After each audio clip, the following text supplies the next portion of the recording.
Next article में हमने projectile के लिए डिफरेंट क्वांटिटीज़ कैलकुलेट करनी है, जिसके अंदर इसमें हाइट ऑफ द प्रोजेक्टाइल आएगी, range of the projectile, time of flight वगैरह, इस तरह की क्वांटिटीज़ जो हैं वो आएंगी। तो सबसे पहले हम स्टडी करेंगे height of the projectile. Height of the projectile क्या चीज़ होगी? हाइट से जैसे आपको ऊंचाई के बारे में अंदाज़ा हो रहा है कि कोई किसी ऊंचाई की बात हो रही होगी।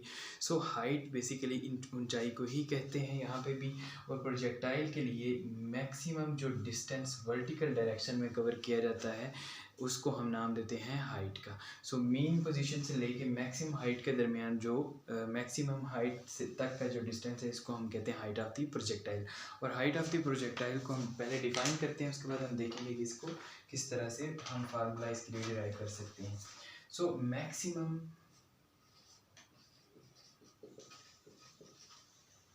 Vertical distance covered by projectile is called height of projectile।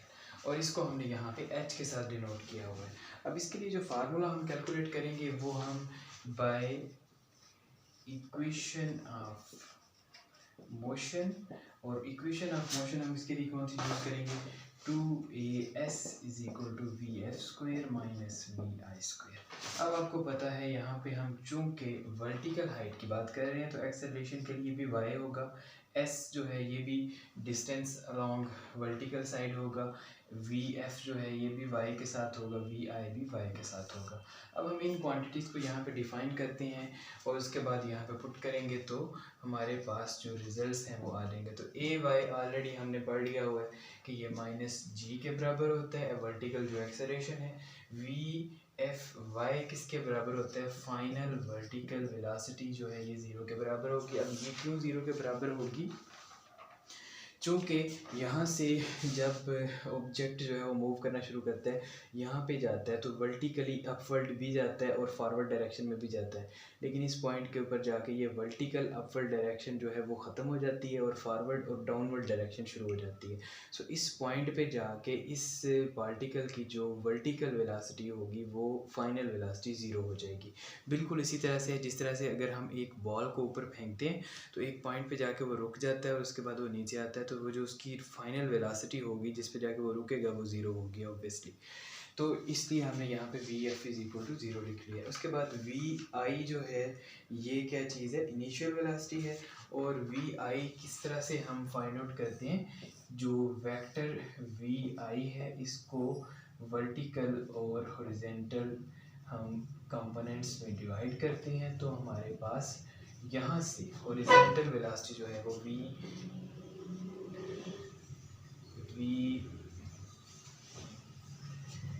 I Y, तो वी आई वाई जो है वो यहाँ से हमारे पास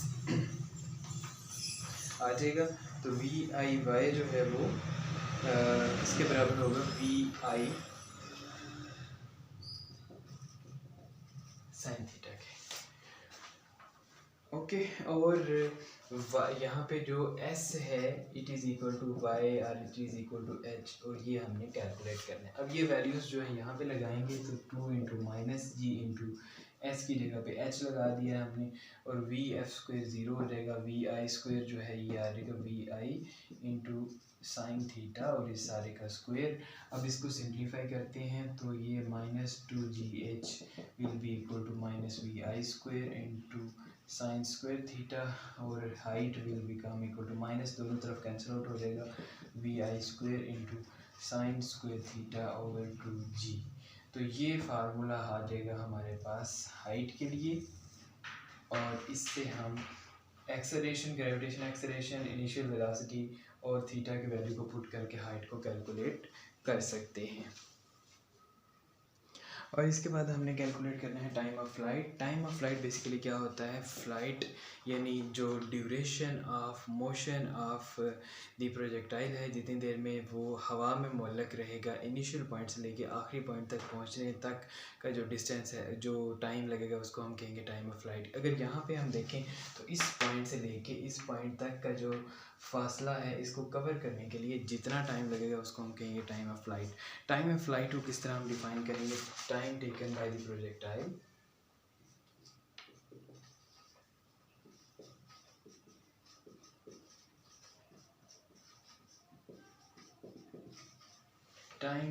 द प्रोजेक्टाइल from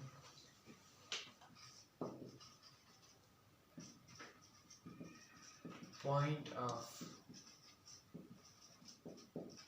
projection, यहाँ से इसको प्रोजेक्ट किया गया तो ये पॉइंट ऑफ प्रोजेक्शन है, टू द पॉइंट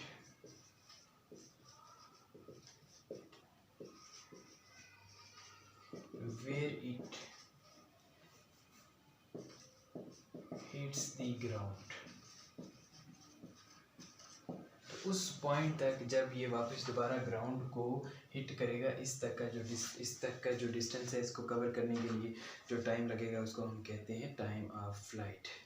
सो इसके लिए जो हम इक्वेशन ऑफ मोशन यूज़ करेंगे to find time of flight by equation of motion, कौन सी इक्वेशन हम यूज़ करेंगे, इसके लिए जो हम इक्वेशन यूज़ करेंगे वो है S is equal to v i t plus half a t square.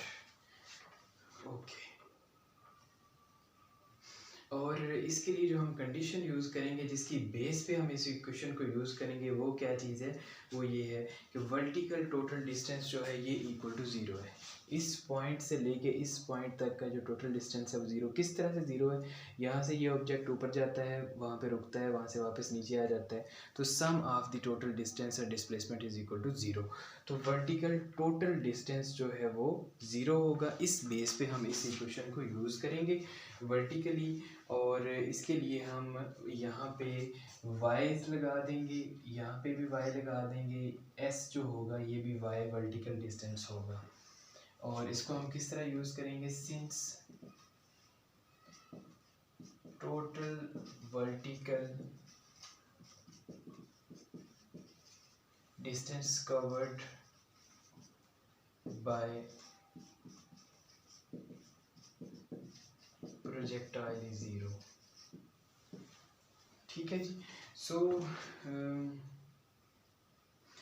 इसके मुताबिक हम लिख सकते हैं कि यहाँ पे जो हमने S लिखा है, it is vertical distance is equal to zero, और initial velocity v i y जो है ये v i into sine theta के बराबर है, ए वाई जो है ये बराबर है माइनस जी के, और ये वैल्यूज़ जो है वो हम यहाँ पे लगाते हैं, और इधर से हमारे पास जो इक्वेशन है वो कुछ इस तरह से मॉडिफाई हो जाएगी, v i into sine theta t, और साथ में क्या आएगा, प्लस 1/2 माइनस जी और टी का स्क्वायर।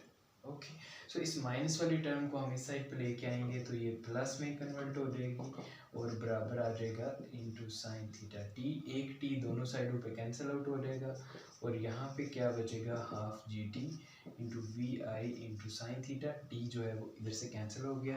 अब इस टी को सेपरेट करते हैं तो ये v i into sine theta over g आ जाएगा, और टू जो है यहाँ से ऊपर मल्टीप्लाई होगा, तो ये टाइम ऑफ फ्लाइट जो है वो इज़ टाइम ऑफ फ्लाइट। तो टाइम ऑफ फ्लाइट जो है वो हमने इस तरह से कैलकुलेट कर लिया। अब इसको हमें याद रखना है, और इसको हम फर्दर यूज़ करेंगे अपने नेक्स्ट टॉपिक के अंदर। नेक्स्ट टॉपिक है हमारा रेंज ऑफ द प्रोजेक्टाइल, तो इसको हम यहाँ पे लिख लेते हैं।